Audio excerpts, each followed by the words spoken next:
Women Who Run with the Wolves by Clarissa Pinkola Estes, the seventh task, Asking the Mysteries. After the successful completion of her task, Vasalisa asked the Yaga some good questions.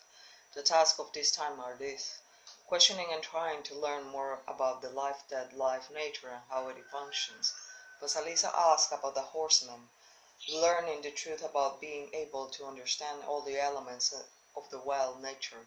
To know too much can make one old too soon. We all begin with the question, what am I really? What is my work here? The Yaga teaches us that we are life, death, life. That is our cycle. This is our special insight into the deep feminine. When I was a child, one of my aunts told me that our family legend of the watery women. She said that at the edge of every lake there lived a young woman with old hands. Her first job was to put teas, what I can only describe to you as souls or soul fire, into dozens of beautiful porcelain dogs. Her second job was to wind the wooden keys into dogs' backs. When the winding keys ran out and the dogs fell over, their bodies shattered, she was to flap her apron at the soles, and they were released and shoo them up into the dry. Her fourth job was to put teeth into the more beautiful porcelain. Thieves wind their keys and release them to their lives. The teeth story is one of the clearest about exactly what is the life-death life mother does with her time. Physically, Mother Nix, Baba Yaga, the watery women, La que sabe and wild woman represent different pictures, different ages, moods, and aspects of the wild mother god. The infusion of teas into our own ideas, our own lives, the lives of those we touch, that is our work. The shooing of the soul to its home is our work. The releasing of a shower of sparks to fill the day, the creating a light so we can find our way through the night, that is our work. Vasalisa asked about the men on horseback she has seen while finding her way back to the Yaga's hut. The white man on the white horse, the red man on the red horse, the black man on the black horse. The Yaga, like Demeter, is an old horse mother goddess, as vitiated with the power of the mare and fecundity as well. Baba Yaga's hut is a stable for the many-colored horses and their riders. These pairs pull the sun up and across the sky by day, and pull the cover of darkness over the sky at night. But there is more.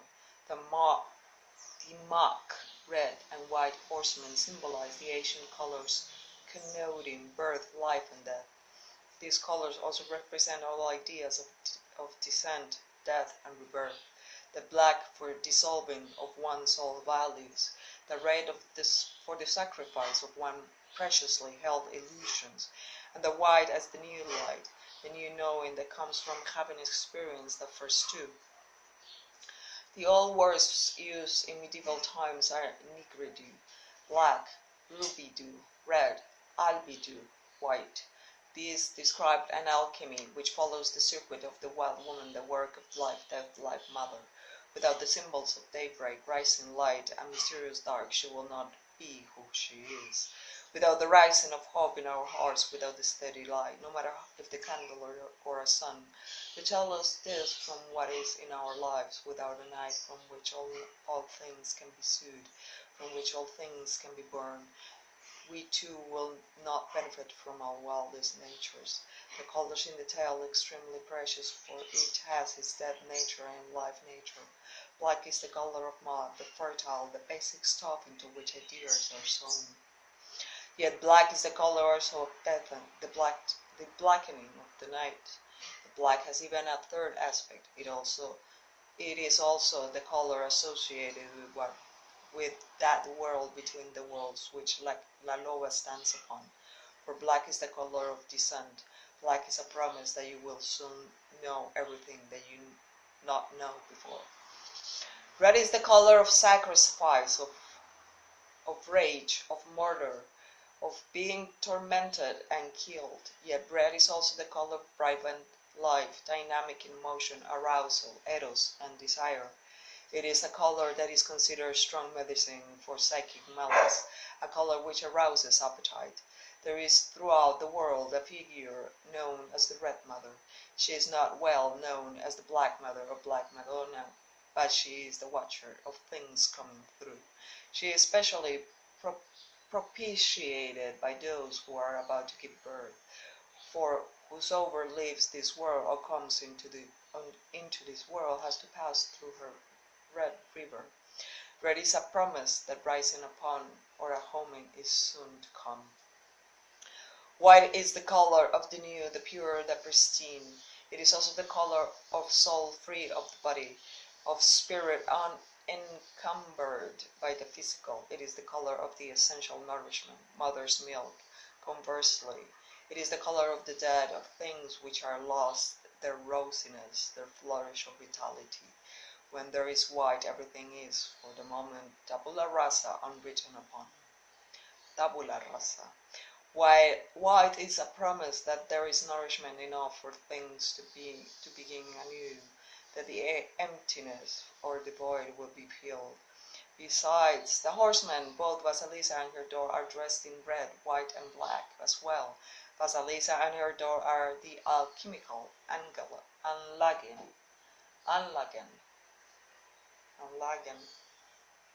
Together they cause Vasalisa to be a little life, dead life mother in the becoming.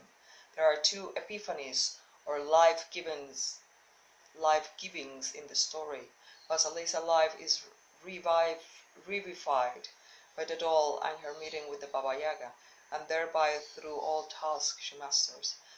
There are also two deaths in the story, that of the original Too Good Mother and also that of the Estat family. Yet we see easily that the deaths are proper and that they ultimately cost the young psyche a much fuller life. So this letting life, letting die is very important. It is the basic and natural rhythm which women are meant to understand and live. Gasping this rhythm lessens fear, for we anticipate the future, and the ground swells, and the emptings out it will hold. The doll and the yaga are the wild mothers of all women. They provide the penetrating, intuitive gifts of the personal level as well as the divine. This is the extreme paradox and teaching of the instinctual nature. It is a sort of wolf Buddhism. What is one is both. What is two makes three. What lives shall die. What dies shall live. This is what Baba Yaga means when she says to know too much can make one old too soon. There is a certain amount which we all should know at each age and each stage of our lives. In detail, to know the meaning of the hands that appear and wring out the oil from the cum and the poppy seed, both life-giving and death-dealing medicines in and of themselves, is to ask to know too much. Vasalisa asked about the horses, but not about the hands.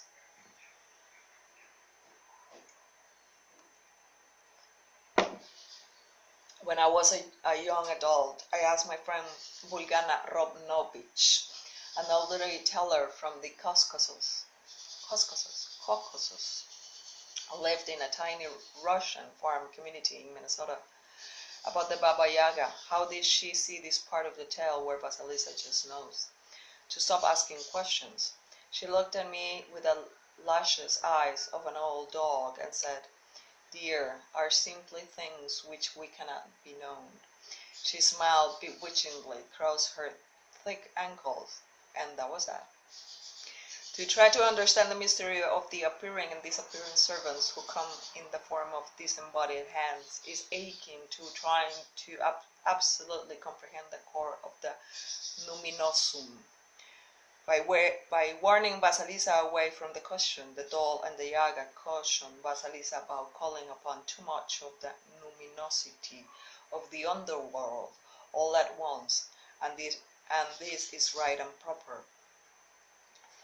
For through we visit there, we do not want to become enraptured and thereby trapped there.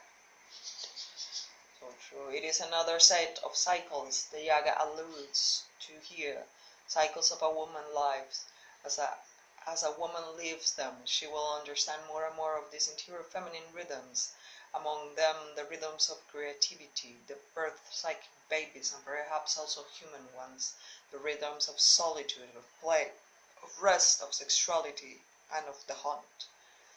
One need not to push it, the understanding will come. Some things must be accepted as being out of our reach, even though they act upon us, and we are enriched by them. There is a saying in my family, some things are good business. Some things are God's business. So, by the end of this task, the legacy of the well mothers is deepened and intuitive powers emanate from both the human and the soul sides of the psyche. Now we have the doll as teachers of one side and the Baba Yaga on the other.